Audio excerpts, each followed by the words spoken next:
থেকে আপনাদেরকে জানাই অসংখ্য অসংখ্য ধন্যবাদ। আপনারা দেখছেন আপনাদের প্রিয় YouTube channel West Bengal DA salary. West বেঙ্গলের ডিএর আপডেট এবং বেতন বৃদ্ধির আপডেট প্রত্যেক দিনের জন্য পাবেন, তাই অবশ্যই চ্যানেলের সাথে থাকুন, চ্যানেলটিকে সাবস্ক্রাইব করে রাখুন পরবর্তী নতুন আপডেট ডিএ নিয়ে কিন্তু চর্চার মাঝেই কিন্তু নয়া পে কমিশন নিয়ে কিন্তু পদক্ষেপ সরকারি কর্মচারীদের জন্য আসতে পারে কিন্তু গুড নিউজ। কী বলা হয়েছে চলুন বিস্তারিত জেনে নেওয়া যাক। এখানে বলা হয়েছে সাম্প্রতিক রাজ্য সরকারি কর্মচারীদের জন্য কিন্তু সপ্তম বেতন কমিশন ঘোষণা করেছে পশ্চিমবঙ্গ সরকার। কবে সেই পে কমিশন কার্যকর হবে সেই নিয়ে কিন্তু জল্পনা তুঙ্গে। এইদিকে কেন্দ্রীয় সরকারি কর্মচারী এবং পেনশনভোগীদের জন্য কিন্তু ভালো খবর আসতে পারে বলে কিন্তু মনে করা হচ্ছে।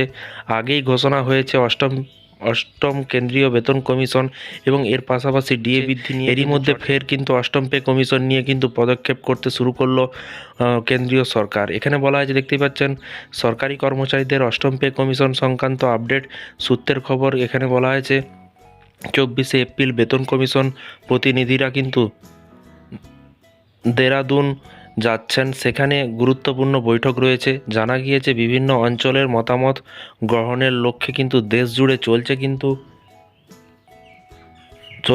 চলছে থাকা বৃহত্তর পরামর্শ পক্ষের অংশ এই যাত্রা, যেখানে উপস্থিত থাকবেন কেন্দ্রীয় সরকারি সংস্থার প্রতিনিধি, কর্মী সংগঠনের বিভিন্ন প্রতিষ্ঠান ও অ্যাসোসিয়েশনের প্রতিনিধিরা।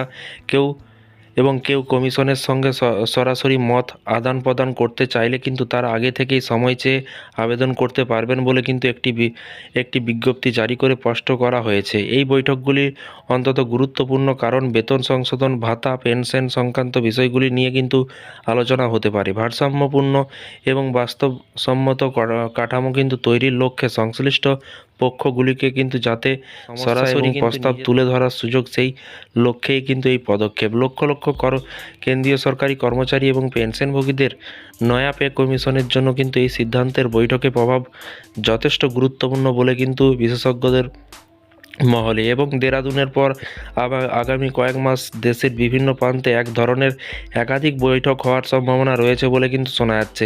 এর পাশাপাশি কি বলা হয়েছে, দেশের প্রায় 50.14 লক্ষ কেন্দ্রীয় সরকারি কর্মী এবং 69 লক্ষ পেনশনভোগীদের জন্য সুখবর বয়ে নিয়ে আসতে চলেছে অষ্টম পে কমিশনের। নয়া পে কমিশনের কতটা বেতন বৃদ্ধি হবে তা কিন্তু নির্ভর করছে ফিডব্যাক ফ্যাক্টরের উপর। একাধিক রিপোর্টে দাবি করা হচ্ছে যে অষ্টম পে কমিশন সম্ভাব্য ফিডব্যাক ফ্যাক্টর হতে পারে।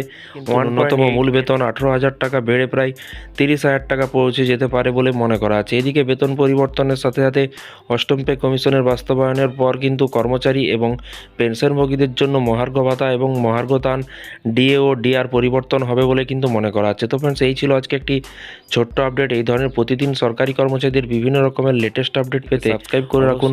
কেন্দ্র হোক বা রাজ্য হোক, সমস্ত রকমের আপডেট পাওয়ার জন্য চ্যানেলটিকে ফলো করে রাখতে ভুলবেন না। থ্যাংক ইউ ভিডিওটি এতক্ষণ দেখার জন্য।